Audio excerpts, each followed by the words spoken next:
worship you, the maker of heaven and the earth, the waters and all that is in them, the King of all kings. Father, we adore thy holy name. We say thank you who have assembled us. As we have assembled, O Lord, let thy spirit lead us. We cover this message with the blood of Jesus. We cover your children worldwide with the blood of Jesus. In Jesus Christ's holy name we pray. Amen. The theme of our message today is Christ Jesus shall judge the world. Amen. Amen. The scripture emphasizes much about the return of Christ Jesus.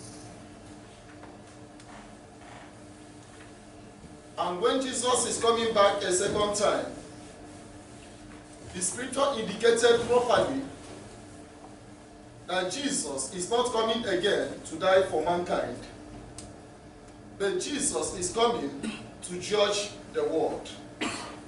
And the righteous shall be taken back home for all eternity. Praise the living God. Amen. If you don't mind and you have your scripture, please turn with me to the book of Matthew, chapter 16. I'm reading from verse 27.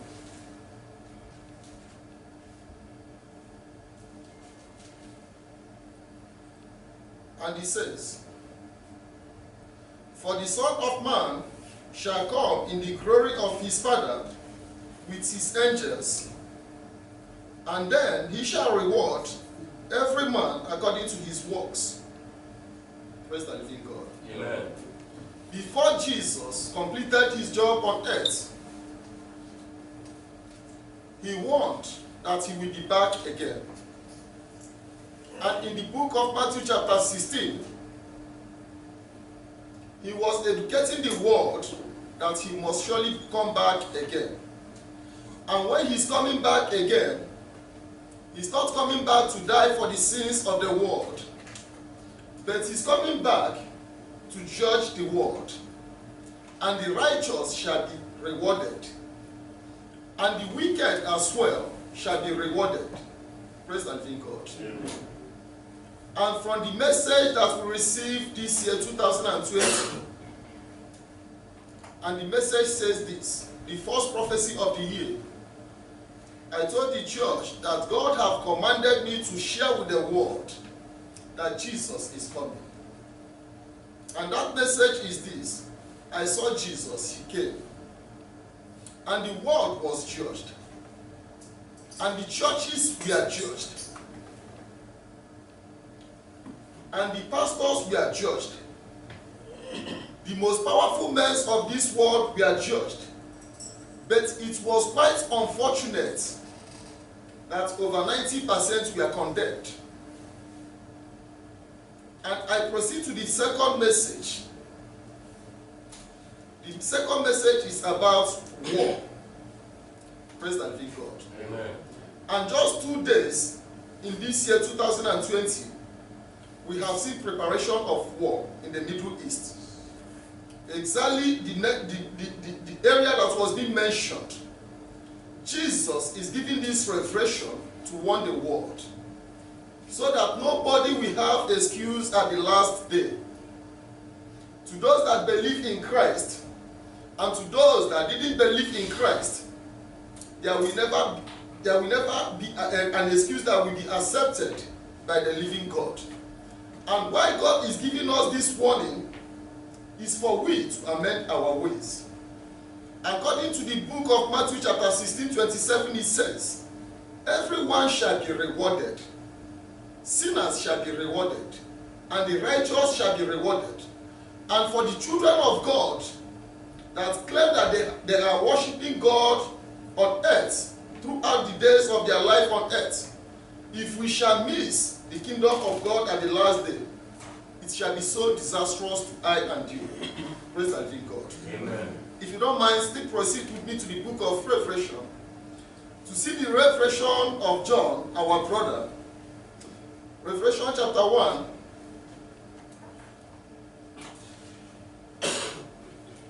I'm reading from verse 7, and it says, "Behold, He cometh with clouds, and every eye shall see him, and they also which pierced him, and all kindreds of the earth shall wail because of him. Even so, amen. And verse 8. I am Alpha and Omega, the beginning and the end. Praise and be God. Amen. When John was in Patmos, Christ revealed to him that he must surely come back again. And from generation to generation, Christ continued revealing to his people that he is coming back again. And the hope of the children of God is the salvation that is coming. This is our hope as the children of God. As I come to understand that whatsoever we have accumulated on earth here shall still vanish on earth here. Even when you are going back home, you are not going back with any material things. Probably the material things we see today on earth is not permanent. One thing is permanent, the everlasting life that will be given to believers. This is the only thing that is permanent in our lives as believers. Praise and thank God. Amen. If you don't mind, still turn with me to the book of Acts of Apostles to still consider another confirmation of the coming of our Master Christ Jesus. Acts of Apostles chapter 17. I'm reading from verse 31. If you are there, say amen. Amen. And he says, because he had appointed a day in which he will judge the world in righteousness by that man whom he had ordained. Wherefore he had given assurance unto all men, in that he had raised him from the dead. Praise and thank God. Amen. One point that is so interesting in this verse is this. And the scripture says, God has appointed Christ Jesus to judge the world. As I said from the beginning of my message, he's not coming back again to die for the churches, but he's coming back again to take the righteous home and establish a church of holiness unto the Most High God for all eternity. And now the Revelation of 2020 says, the great pastors were being condemned. The powerful pastors of this earth were being condemned. But my message is this. No matter the title we have taken here on earth, no matter what they cause us in the churches of Christ on earth, it has got nothing to do with the judgment of God at the last day. Our title in the churches ends here on earth. It can never go into the kingdom of God with us. And Christ says the righteous alone shall go into the kingdom of God. And the book of Acts of Apostles says he shall judge righteously. Jesus will never judge us because we are beautiful women of this earth, or because we are the handsome men of this earth, or the rich ones of this earth. And that Revelation proceeds to say, even the powerful men of this earth, on that day they shall be powerless. From the revelation that God has given to me, and God has given this same revelation to his holy ones as well. And the question is this. To those that claims they are title holders in the churches, I'm not interested about the titles that we possess here on earth.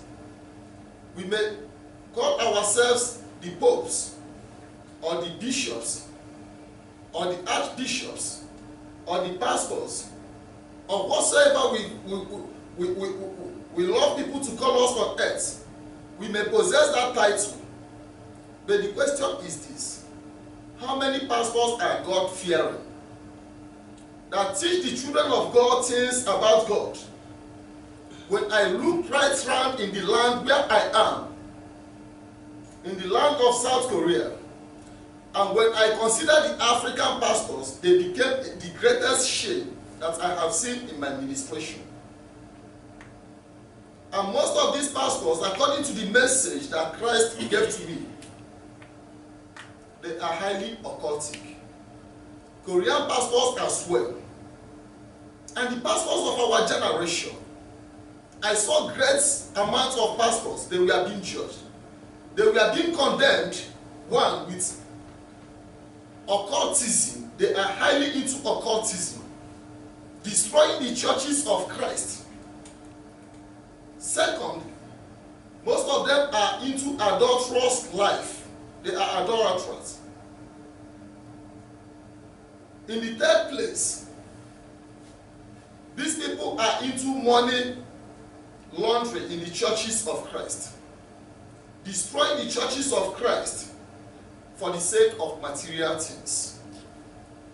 Why Jesus died for the sake of church, to lead them into eternity. Before the departure of Christ Jesus, we have lots of confirmation from the scripture that he's going back home to prepare a home for his people. And after preparing a home for his people, the scripture says he will be back again. And now, when Jesus will be back again, I want you to understand that all we are seeing must surely come to pass. It must surely come to an end. To those that worship idols of this earth and terrorize the children of God and the churches of God with their demonic way of worship, one thing is certain, and the scripture says in the book of Jeremiah, the idols of nations shall be destroyed in that day. It is the day of the Most High God. It is important for I and you to make a better reservation for our souls, because that day must surely come. Praise the living God. Amen. If you still have your Bible, turn with me to the book of 2 Corinthians, chapter 5.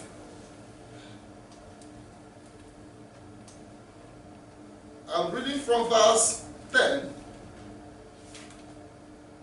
and it says, "For we must all appear before the judgment seat of Christ, that everyone may receive the things done in his body, according to that he had done, whether be it good or bad." Praise the living God. And St. Paul proceeds to warn the world. In the book of 2 Corinthians, chapter 5, verse 10, he says, "Every one of us must surely stand before the judgment seat of Christ." Every one of us. No man can skip the judgment seat of Christ. And in the book of Revelation, chapter 20, John confirmed it. He says, "I saw a great throne, and who was sitting upon this throne is Christ Jesus, the Son of the living God. And he judged the world." He says he judged the fake pastors, the demonic ministers in the churches of Christ. In the book of Revelation, chapter 20, verse 10, the whole of them were being judged, and Satan equally was being judged and condemned at that day. Praise the living God. Amen. And St. Paul is warning I and you that every one of us must surely stand before Christ Jesus, the judgment seat, to receive what he has done. An occultic man shall be unveiled before Christ in that day. This is why you need to repent today. If God has given this revelation that he's coming, and he shows the end time, and they were being judged, and they were being condemned, I know that nobody will believe that revelation. But God Almighty gave a second revelation about a war in this year 2020. I did not say perhaps there might be, but I said war. War. Possibly there will be war in the year 2020. according to the message of God. I have never been to the Middle East. I have never been in the American army. I don't know what is their plans like. But this is the revelation of God to confirm that he must surely come again to judge the world. When Jesus will come, where will you be? And what kind of excuse will you give to Jesus Christ that this is the reason why I couldn't do a better job on earth? Can you tell Jesus that the wife that you have been married to is the problem? That was why you couldn't do what was right on earth. Will you tell Jesus because of your companions, your co-pastors, they have led you into occultism to fight against the church of Christ? Will that be acceptable before Christ?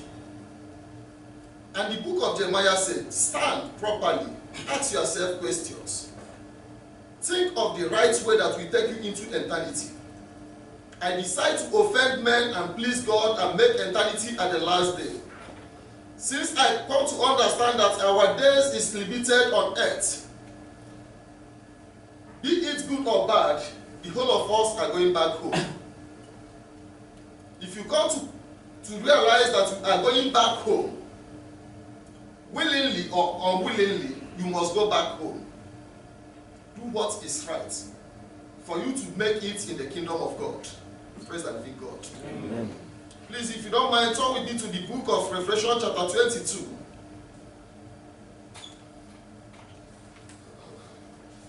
I'm reading from verse 10.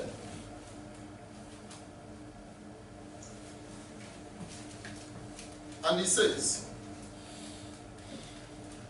and he said unto me, see not the sayings of this prophecy of this book, for the time is at hand. Praise the living God. Amen. I gave the church another prophetic message last year, April. In that message, I told the church that God have descended to avenge the sins of the world, that I saw people dying. I said it that God has come to punish our earth. And 2019, so many people died. Now, what is their fate before God when they go back home? And the book of Revelation chapter 22 verse 10 is saying, the time is at hand. It is not time for a second death for mankind, but it is time of vigency of the Most High God. A time that God will descend to take absolute control. And verse 11 says, he that is unjust, let him be unjust still, and he which is filthy, let him be filthy still, and he that is righteous, let him be righteous still, and he that is holy, let him be holy still. Praise the living God. Amen. It is not a time where Christ will come back again and die for the churches. He's not coming back again to die for the churches. And he warned to those that decided to walk in evil ways, keep being a sinner. And to those that love walking accordingly to the ways of God, he said, continue being righteous. There is no more time of grace upon the earth anymore. To whatsoever you have decided to take as the path that you have chosen, the power is within you. If you have decided to go into occultism, go into occultism. One thing is sure, no power will defeat the power of Christ Jesus. This is one thing that is sure to all believers. No power of any gods of this earth, be it the greatest gods of this earth, be it the Buddhist god of the Asia, it can never be compared to the power of Christ Jesus. Is it the powers of Africa? It can never be compared to the power of Christ Jesus. Is this the power of South America? It will never be compared to the power of Christ Jesus. Jesus is the greatest power. And the book of Philippians says, in Philippians chapter 2, verse 9, wherefore, this name, Christ Jesus, has been highly exalted above every other name in heaven, on earth, beneath the earth, that at the mention of that name, Christ Jesus, every other god shall bow. And this name, Christ Jesus, is the name that defeated Satan in the heavenly places. Therefore, there is no demonic way that can challenge the excellency of Christ Jesus. Praise the living God. Amen. I proceed to verse 12. And verse 12 says, and behold, I come quickly, and my reward is with me, to give every man according as his work shall be. And Jesus confirmed it. He said, I cometh quickly. He must surely come. No power can stop Jesus from coming.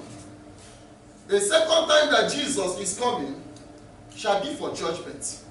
And it shall be for recompense, to pay you back according to the good things you have done for Christ when you are on earth, or to pay you back according to the wicked things you have done against Christ Jesus.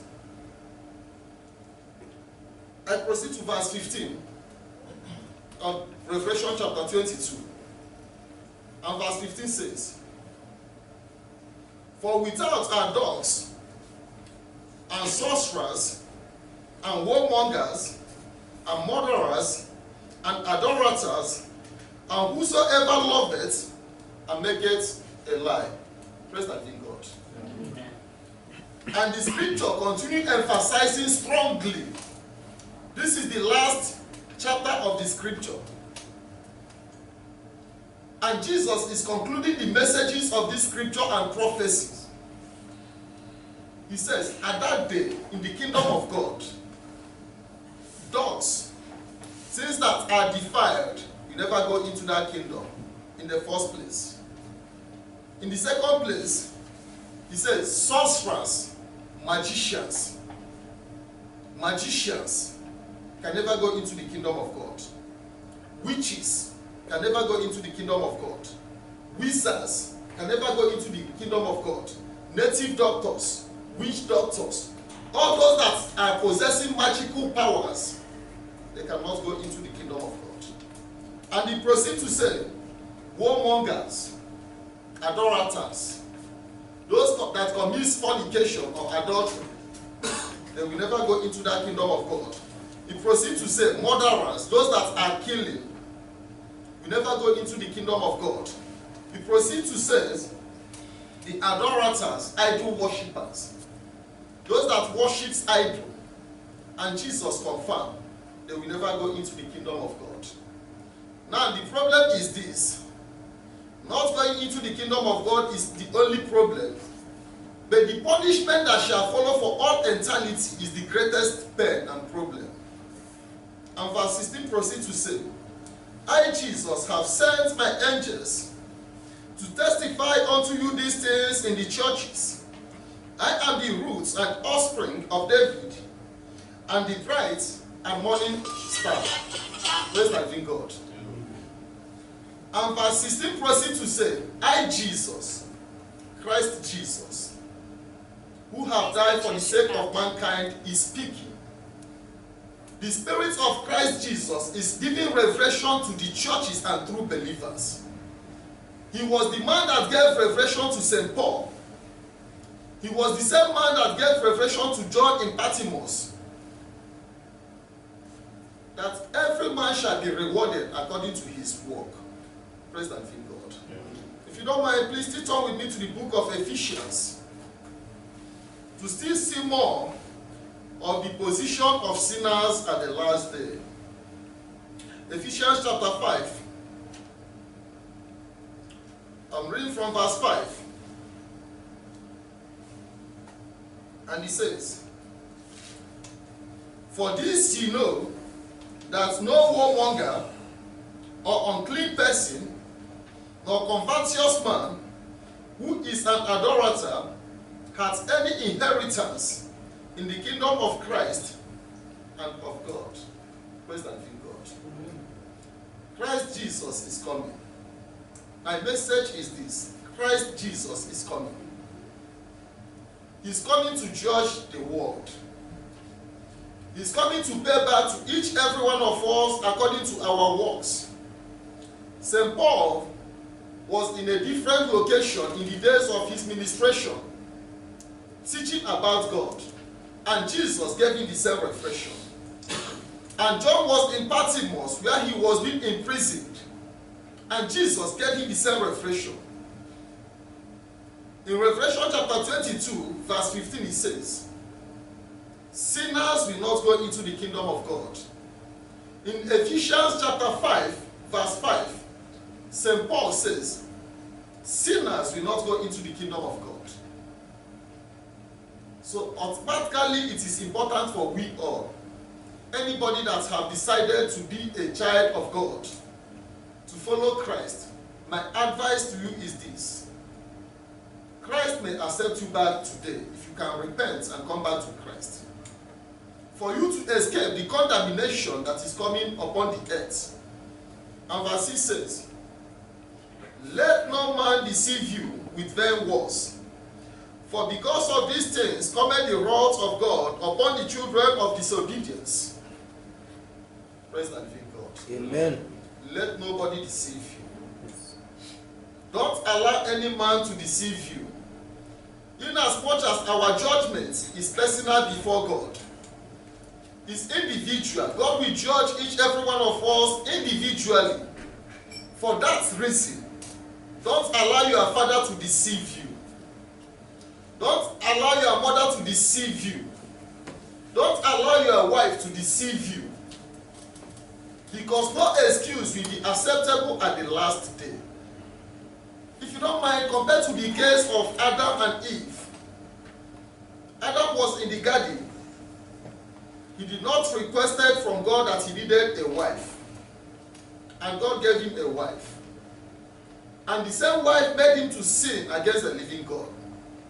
And when God came back to Adam, Adam says to God, it is the wife that you have given to me, which is a reasonable reason. But God did not accept that excuse. Now at the last day, there is no excuse that will be acceptable before God. Yes. This is why each every one of us have to think properly. Follow the ways of God.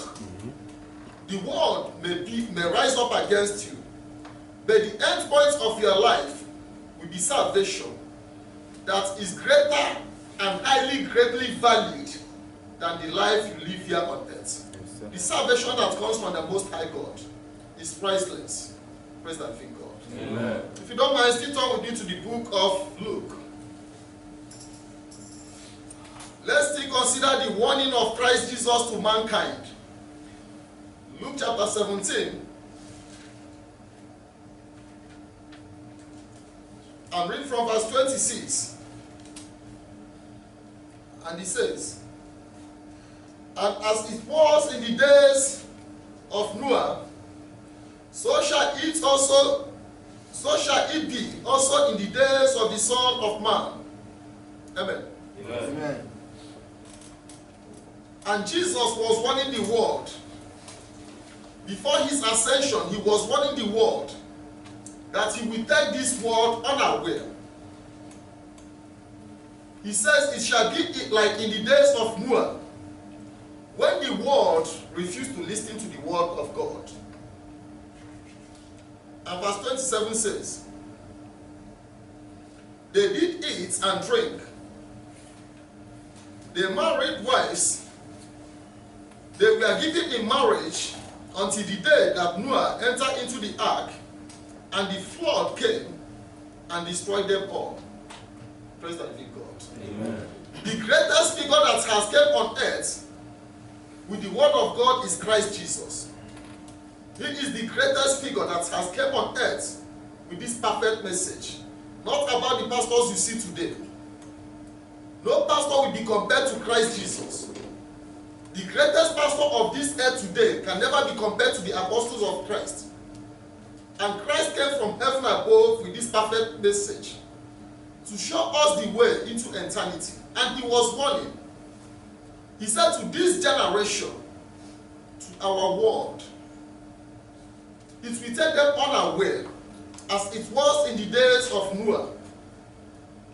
Remember, in the days of Noah, God sent forth warning. The angels of God descended on earth to warn that generation. They did not listen. And God was warning them as well. Nobody listened. And they were doing their businesses. The pastors of that generation, I come to understand we have priests in that generation. Those who we call pastors in our days. We have people like that in that generation. Most of them are still strong in their occultism, believing that their occultism will save them when the day comes. Most of them are into evil ways that they believe will save them when the day comes. But Jesus was warning us. It shall be like that day. The coming of the Son of God shall be like in the days of Noah. And when God descended upon this earth in the days of Noah, the toddlers were not considered worthy to be saved. The toddlers, the little ones. The oldest men in that generation were wiped away. One thing is certain between we and God. If you come to realize that God is your maker, you have to keep your age aside. God is more older than you. And any elderly man or an old man that will mislead you, it is not an excuse. God, your maker, is older than that man.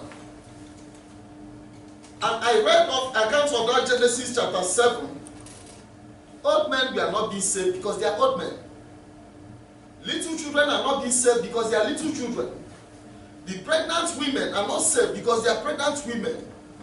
The beautiful women are not saved because they are beautiful women. The rich men were not saved because they are rich men. The pastors were not saved because they are pastors of that generation. No. According to the account of Scripture. And the account of Genesis is highly authentic. It is being written by the Most High God. It is not being written by any man. And the Lord swept them away in that day. And Jesus is warning, so shall it be again to this world. This is why we need to think properly. Make a proper changes. Take the right way. For we to escape the contamination that is coming upon our heads. Praise the living God. Amen. If you still have your Bible, please turn with me to the book of 2 Peter.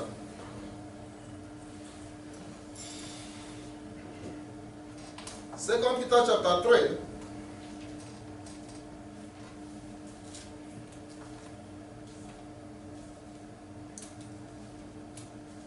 I'm reading from verse 10. And it says, "But the day of the Lord will come as a thief in the night, in the which the heavens shall pass away with a great noise, and the elements shall melt with fervent heat. The earth also and the works that are therein shall be burned up." Praise the living God. If all we are seeing shall pass away, if all we are seeing shall pass away, the riches you are seeing on earth, if they shall pass away, the idols, as I told you, the powers of nations, the idols, the least angel of God can destroy a nation with their idols. Just the least angel of the Most High God.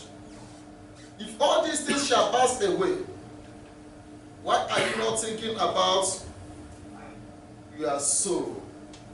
Where will my soul be? Because this day must surely come. When you read the book of Revelation chapter 21, John confirmed it. John was in a different location, and St. Peter was in a different location, But Christ continued giving them the same revelation. And Peter says, the heavens we are seeing shall pass away. The earth and the works of this earth, they shall all pass away. Because of we want to be the richest men of this earth, we want to accumulate so much upon this earth, we goes into evil ways. We goes into sinful ways because you need a mansion. You go into evil ways because you need the most flashy car. You go into evil ways because you need the most beautiful woman. You go into evil ways. And St. Peter says, all we see is here on earth and the works of this earth, the beautiful mansions that you have owned, the whole of them will pass away. Within a twinkle of an eye, it will pass away. And you will stand that judgment before Christ your Maker. Jesus confirmed he's coming for judgment. In the book of Matthew, he confirmed, I'm coming back for judgment. And now in the book of Peter, Peter confirms he's coming for judgment. In the book of Revelation, John confirms he's coming for judgment. Why not ask yourself, where will I be when Christ shall come? Will I be eligible to go into the kingdom of God? Will I be condemned for all eternity before God? I proceed to verse 11. It says, seeing then that all these things shall be dissolved, what manner of person ought he to be in all holy conversation and godliness? And St. Peter is warning us, in as much as we have come to understand that all these things will pass by, what is your work before God? When Christ will come, what is your job before God? It will be an incredible day. The day of judgment shall be so horrific before all man. As the revelation continue coming, the same revelation continue coming to all true messengers of God. Forget about those that teaches you about riches and wealth. The question is this: that my pastor or my bishop, is he a servant of God or a servant of devil? In the book of 2 Corinthians chapter 11, from verse 13, St. Paul was warning us. These people are the agents of darkness. They are not apostles of Christ Jesus, but they are the apostles of Satan, being transformed as Satan their master. Satan was being transformed as an angel of light, but he is not. He is angel of darkness. And so his workers shall be. My advice to the children of God is this: we have no more time left. We have no more time left. I praise the name of the living God for one reason. God does his things perfectly. If the first revelation for the year was what was being given to us, people will doubt it. Nobody will believe it. But the second revelation about war was a confirmation that that message comes from above. And the third message was flooding in this year. So many will die. Mark it down. It has not started. But when it starts, mark it down. This is confirmation that God wants me to come back to him. Please, dear children of God, forsake evil ways. The way that is not of Christ, forsake that way. Jesus asked us, what shall it profit a man to gain the whole world? You lose your soul. And finally, he asks again, what can you exchange your soul with? Satan may give you earthly things, but the end will be disastrous on earth here. Before the crossover night, I was unconscious. 1 hour to the message, I was unconscious. Satan wants to fight.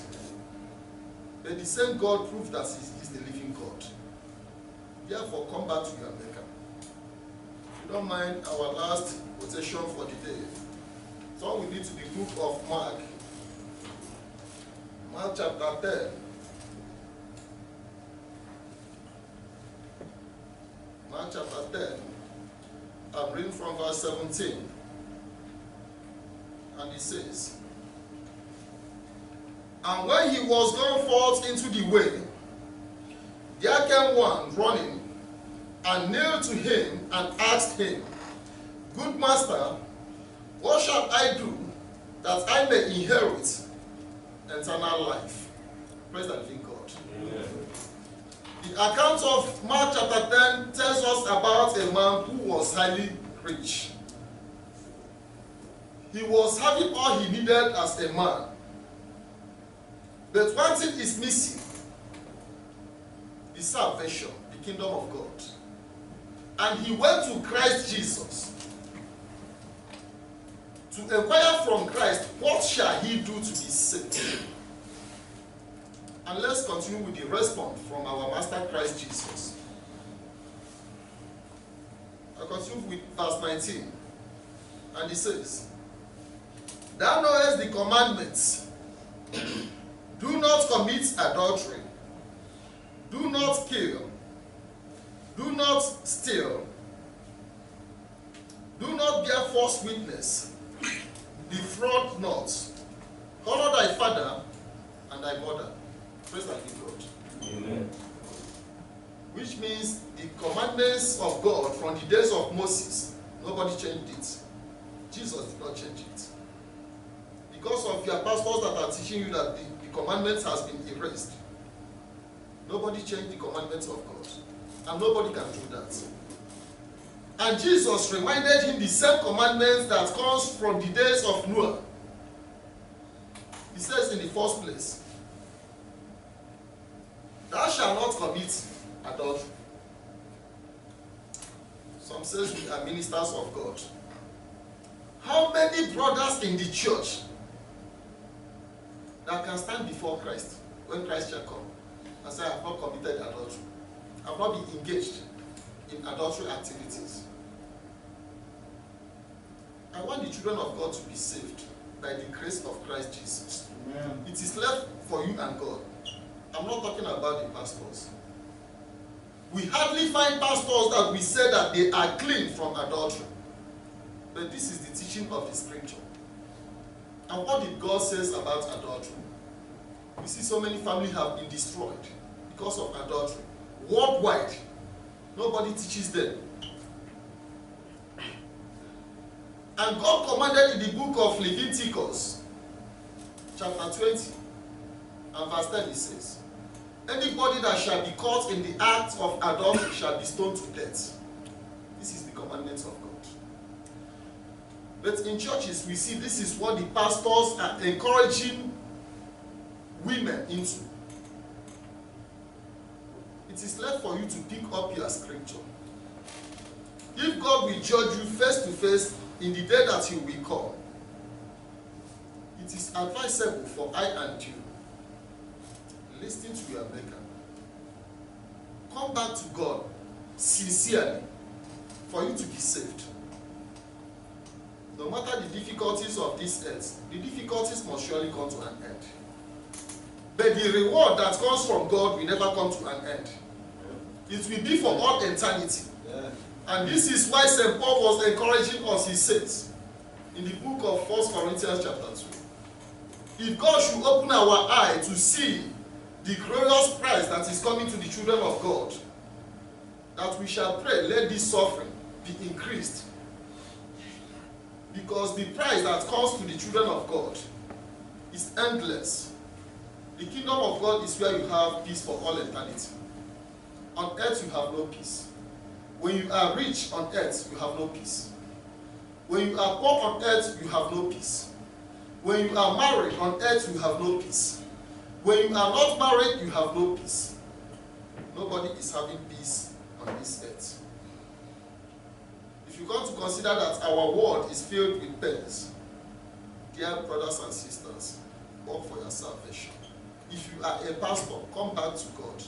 You are a minister, come back to God. Remember that whom you are ministering in his holy name is in heaven. It's not a man. We can fool men, but we can never fool God. May God bless us in Jesus' name. Amen.